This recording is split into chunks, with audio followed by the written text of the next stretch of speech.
çağrılarla bu direnişi üst seviye çıkartılması gerektiği konusunda beklentiler var. Üst seviyesi nasıl olmalı? İki soruyu birden sorayım ve sözü size bırakayım.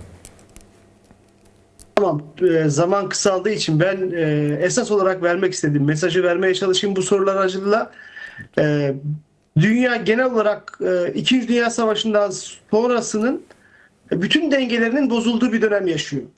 Evet. Yani Rojava'daki mesele sadece Rojava'daki güçlerin karşı karşıya geliş değil, bütün dünyada büyük güçlerin karşı karşıya gelişinin nasıl sonuçlanacağıyla çok doğrudan ilgili.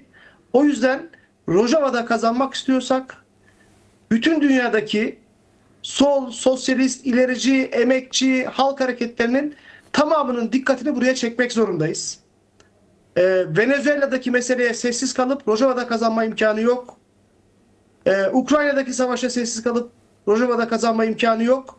Ve aslında günlerdir bütün Avrupa'da, bütün dünyada gördüğümüz kadarıyla da dünya halklarının da gerçekten Rojava'daki direnişin ne manaya geldiğini, dünyaya dayatılan, Suriye'ye dayatılan, bölgeye dayatılan bütün savaşçı, kutuplaştırıcı, çatışmacı çizgiye karşı aslında dünyadaki tıkanan sisteme bir başka sistem önerisi olduğunu fark etmiş durumda. Elimizdeki en güçlü silahın bu olduğunu düşünüyorum. Esasında saldırılan da bu.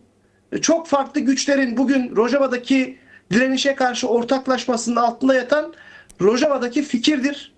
Rojava'daki demokratik özellik anlayışı, demokratik modernite, konfederalizm anlayışıdır. Bizim de en büyük savunma gücümüz budur. Az önce sizin gösterdiğiniz İsviçre'deki Lozan eylemini yapan enternasyonalist gençlerin Rojava'daki halkı hissetmesinin en temel sebebi orada kadınları özgürleştiren, halkları birbirine yakınlaştıran, emekçi sınıfları ezilme ve sövülmeden kurtaran bir sistem savunuluyor olmasıdır. En büyük silahımızı bence bütün dünyada çok iyi anlatabilirsek, ben dünya halklarının, dünya nüfusunun büyük bir kısmını oluşturan ezilen emekçi halkların gönüllerini kazanabileceğimizi, kazanmakta olduğumuzu düşünüyorum. Söyleyebileceklerim bu noktada bunlar olur. Bu direnişi ancak böyle sürdürebiliriz. Zamanım varsa birkaç şey daha söylemek isterim. Nasıl durum? Alalım Bilmiyorum. birkaç cümlenizi de alalım. Yani şunları da bu bağlamda işaret etmek istiyorum. Açıkçası bu hem bölgedeki sömürgeci güçler hem dünya devletleri bizim amiyane tabirle söylediğimiz kurtla yiyip çobanla ağlayan rol oynuyorlar. Fransa'da HTŞ ile anlaşmayı yapanlar, oradaki yani Rojava'daki saldırının önünü açanlar, buna maddi, ayni, psikolojik, diplomatik destek verenler Kürt halkının yanındaymış gibi duruyorlar. Çünkü Kürt halkı dünya halklarının vicdanını kazanıyor. Bu konuda uyanık olmamız gerekiyor. Elbette bir takım yan yana gelişler kaçınılmaz. Diyaloglar, toplantılar, anlaşmalar, uzlaşmalar kaçınılmaz. Ama bu dönemde en büyük dikkat göstermemiz gerektiği nokta dostumuzla düşmanımızı, gerçekten bu saldırıların arkasında olanlarla Rojava halkının yanında olanları doğru ayırt etmemiz ve masada güçler dengesini buna göre kurmamız gerekiyor. Çok çok teşekkür ediyorum değerli Tuncay Yılmaz. İlerleyen günlerde sizi tekrar konuk etmek isteriz. Çok sağ olun. Peki, çok sağ olun. İyi akşamlar. Kuzeydoğu Suriye'de bugün yapılan çağrılarda halk eylemleri selamlandı ama daha büyütülerek ikinci evreye geçilmesi, ancak bu halk eylemleriyle Avrupa'da ve dünyanın birçok yerinde yapılacak halk eylemleriyle buradaki devrimi savunabileceği konusunda bir çağrı, bir belirleme vardı. Bunun üzerine de bu hafta sonu büyük eylemler bekleniyor. 31 Ocak, 1 Şubat. Zaten 1 Şubat Keneke tarafından Dünya Rojava'yı Savunma Günü olarak ilan edildi.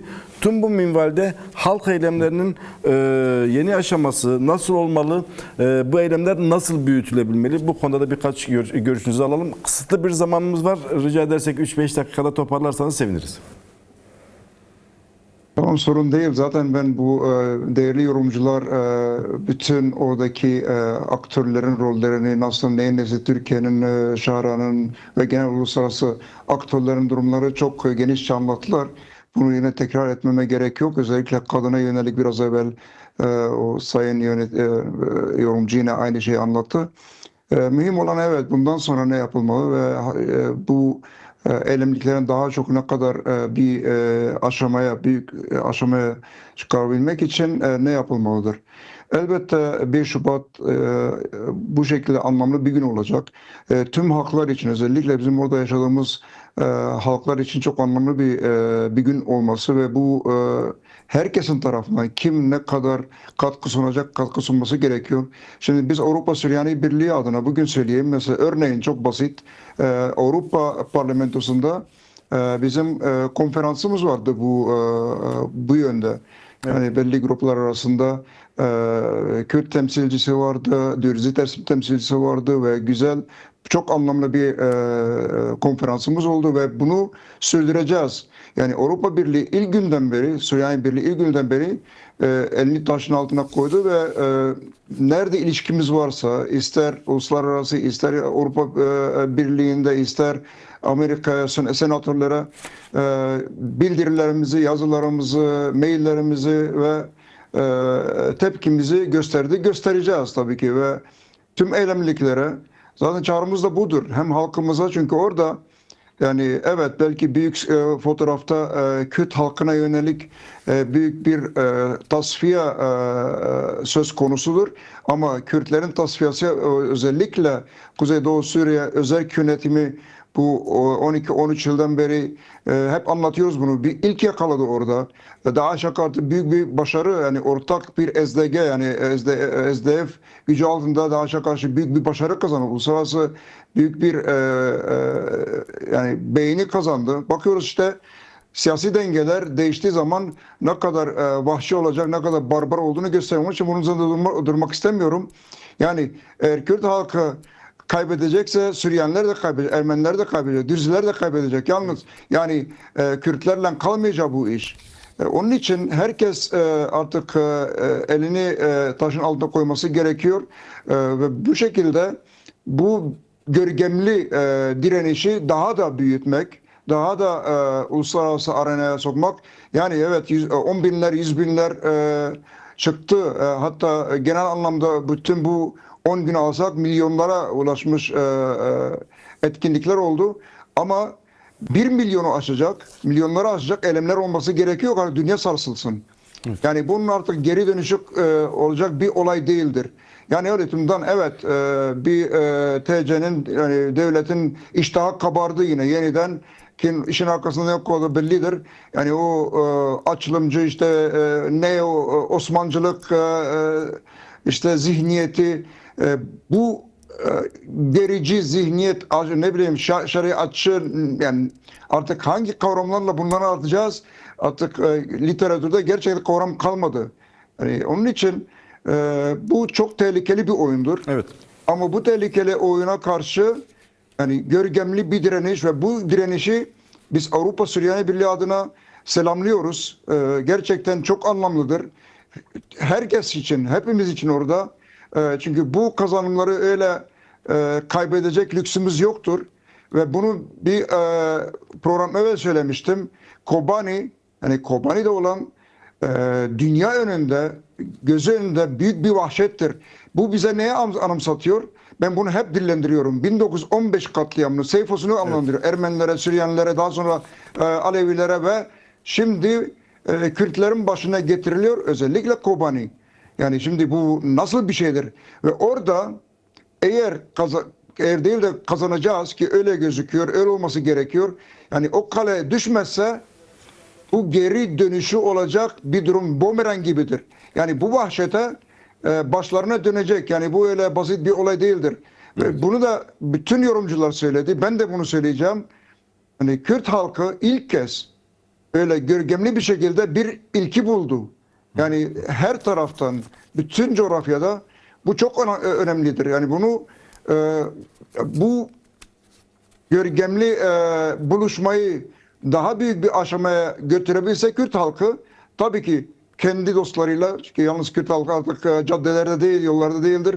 Dostları da gittikçe evet görüyoruz. Bayağı artık olumlu tepkiler geliyor. Uluslararası arenadan, siyasetten tepkiler geliyor. Bunun üzerinde durmayacağım. Ama mühim olan bizim yapacağımız bir tek şey var. Yani şimdi bu noktaya bir değineyim. Bakın Türkiye devletin ben bunu böyle bir örnek olarak vereceğim. Şu an öyle aktüel olan, bakıyoruz İran bağlantılı diye. Bütün bu oyunlar İran bağlantılıdır. Tabii Irak üzerinde oyunlar yine büyük oynanıyor. Ama bir Türkiye devleti bakın nasıl çifte standart. Kürtler açısından yani İran'la Kürtlerin bir şey olmaması için, hangi bir hak kazanmak için İran'la çalışabilir ve çalışıyor. Ama artı şimdi İran'a karşı öyle bir hareketlerin olmasıyla bakıyorsunuz Amerika'ya, o da diğer taraftan yine öyle çifte standart oynuyor. Yeter ki bu halklar yani bir hak kazanmasın. Kürtler bir hak kazanmasın. Süryaniler yani o Orta Doğu'da, o coğrafyada ki biz otantik halklarıyız, orijin halklarıyız. Yani bir Süryanilerin kendi özgür bir yeri yok. Bir de Kürtlerin şu ana kadar evet belki ki Irak'ta belli bir oluşum oldu ama yine de yetersizdir. O da tehlikededir. Onun için bir Dürziler var. Zaten görüyoruz halka başlarına gelecek. Yezidiler aynı şekilde. Yani bir 3-4 halk orada Doğu'da yani ülkeleri olmayan, özgür olmayan, kendi kültürünü, dilini, yaşamını yaşadığı bir ortamı olmayan halklarız. Onun için kenetlenmemiz gerekiyor. Yani biz ne kadar kenetlensek bu vahşete karşı ki kazanacağız. Yani direnen kazanır, haklı olan kazanır. Öyle diyeceğim yani benim mesajım bu şekildedir. Halkımız nerede hangi etkinlik varsa katılmasını öneriyoruz, talep ediyoruz, çağırıyoruz. Evet. Benim diyeceğim biraz Avrupa Süryani Birliği adına budur. Mesajımız budur ve biz devam edeceğiz. Yani yarın öbür gün işte Zürih'te kendimizce, kendi çapımızda etkinlikler yaptık. Güterüs'te Almanya'da yaptık. Hala da bu yani arkası gelecek etkinlik özellikle buna yönelik. Yani mühim olan bana biraz umut veren bu son 3-4 gün içinde medyada yansıtılıyor artık. Yani oradaki renkler bütün değerli yorumculardan, Sayın Karasu'dan inanın daha bütün yani dinledim bugün. Herkes artık oradaki renkleri, Süryanileri, Ermenileri, işte bu Yezidileri yani bu bizim için bir güçtür. Bunları biz ne kadar ön plana çıkarsak o kadar düşman da o kadar uluslararası daha çok dikkate alacak. Yalnız işte Kürtler orada değil. Evet Kürtler ağırlıklı doğrudur. Büyük mücadele veriyor. Bundan kimsenin ne kuşkusu var, ne şüphesi var, ne de kaygısı var. Ama işte tüm bu renkleri biz ne kadar ön plana çıkarsak o kadar kazançlı çıkarız bu olaydan. Umarız bu ateşkes belli bir noktada buluşur. Savaş durur. Çünkü savaş her zaman kötüdür. Her zaman insanların canını alıyor. Daha özellikle suçsuz insanların hayatına mal oluyor. Umudumuz en kısa zamanda bunun durması ve anlamlı bir şekilde bir yere ulaşmasıdır. Ben bu şekilde herhangi bir sorunuz varsa çok teşekkür ediyoruz. Zamanımız da kısıtlıydı aslında biraz daha açtık. Çok teşekkürler Eval Süleyman. İlerleyen günlerde tekrar sizi konuk etmek isteriz. Çok sağ olun. Bizim de saygımız, selamımız bütün direnişçilere, ister ülkede ister bütün diasporada yani ülke dışında herkese saygımız, sonsuz selamımız var. Siz de aynen Rojava'daki gibi sokaktan nöbetini tutan, kendini koruyan halk gibi siz de Bern'de o direnişin nöbetini tutuyorsunuz. 10. gün oldu değil mi Eval Necdet? Evet, 10. günümüzdür. Nöbetteyiz biz de. Çok kısa bir değerlendirmeni alalım. Nasıl gidiyor eylem? Hava nasıl? Ve kısa bir çağrınız. Biliyorsun hafta sonuna yönelik çok büyük eylemler bekleniyor. Eylemlerin sürekliliği açısından bir çağrınızı da rica edeyim. Çünkü zamanımızı gerçekten fazlasıyla açtık. Evet. Eylemimiz 10 gündür devam ediyor. Biz ilişki şöyle kurduk. Yani direniş kararından sonra bütün Rojava halkı kadınlı erkekli silahlanıp köylerini, kasabalarını, sokaklarını koruma, dolayısıyla geceli gündüzlü nöbet tutma kararı almışlardı.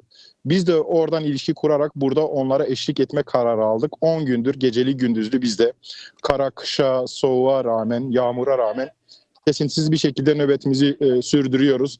Bizim niyetimiz Rojava'nın durumu netleşene kadar, Rojava'da nöbetler sürdüğü sürece biz de burada nöbet eşliğimizi sürdürmeye çalışıyoruz. Bütün Kürtlerden, İsviçreli Kürtlerden ilgi görüyoruz. İsviçrelilerden ilgi görüyoruz. Siyasi parti temsilcilerinden ilgi görüyoruz. Çeşitli şahsiyetler, sivil toplum örgütleri, sendikalar ziyarete geliyorlar, dayanışmalarını belirtiyorlar.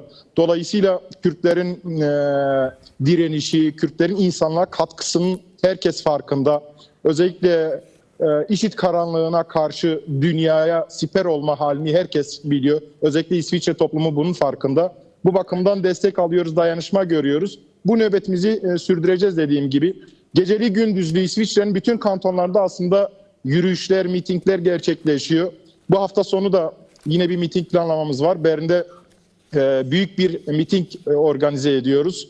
Niyetimiz hafta içi herkes kendi yerellerinde geceli gündüzlü yürüyüşlerine, mitingler gerçekleştiriyor ama hafta sonları İsviçre olarak, İsviçre sahası olarak bütünlüklü merkezi yürüyüşler planlıyoruz. Bu bağlamda bu hafta sonu cumartesi günü Bern'de bir yürüyüş gerçekleştirmeyi planlıyoruz. İnanıyorum ki geride bıraktığımız zaten yürüyüşlerde, bütün etkinliklerde, protestolarda çok yoğun ilgi var Kürt toplumundan, Kürt dostlarından ve yine İsviçreli halklardan. Bu hafta sonu gerçekleştireceğimiz mitinge de yoğun bir katılım olacağını bekliyoruz. Kürtler gerçekten korkuları ortaklaştı, umutları ortaklaştı, ruhları birbirine yakınlaştı. Dört parça Kürdistan'da ve diasporadaki bütün Kürtlerde artık ortak davranıyorlar, aynı sloganları atıyorlar. Bütün bu süreçte en öne çıkan slogan Yeke Yeke Yeke Kürdistan Yeke, bir de Biji Yekitiya Gelle Kürt. Bu iki slogan çok anlamlı. Kürt örgütleri, partileri, önemli şahsiyetler de bu bağlamda etkilendiklerini ifade ettiler. Ayrı ayrı ifade ettiler. Dolayısıyla bütün bu kadar karanlığın, saldırının, kötülüğün içerisinde eğer pozitif bir çıktı varsa o da Kürtlerin duygularının birbirine yaklaşması, ulus duygusunun giderek pekişmesi ve geleceğinin kaderinin bir olduğunun farkındalığının açığa çıkmış olmasıdır. Bu çok kıymetlidir. İnanıyorum ki geleceğe dair Kürtler için bu bir zırh olacak. Onları koruyan, bütün karanlığa, bütün kötülüğe, bütün saldırılara karşı koruyan yegane şey bu olacaktır. Bu bağlamda her ne kadar ciddi bir saldırıyla Rojava bağlamda karşı karşıya da olsak aslında Kürtler burada da, ülkede de, Rojava'da da eskiye kıyasla daha umutludur, daha geleceğe pozitif bakıyorlar diye, daha heyecanlıdırlar diye düşünüyorum. Bunu gözlemliyoruz. Çok çok teşekkür ediyorum Necdet Atalay. İleriki günlerde tekrar sizi yayınlarımıza bağlayıp yorumlarınızı almak isteriz. Çok teşekkürler, çok sağ olun. Teşekkürler, iyi yayınlar diliyorum.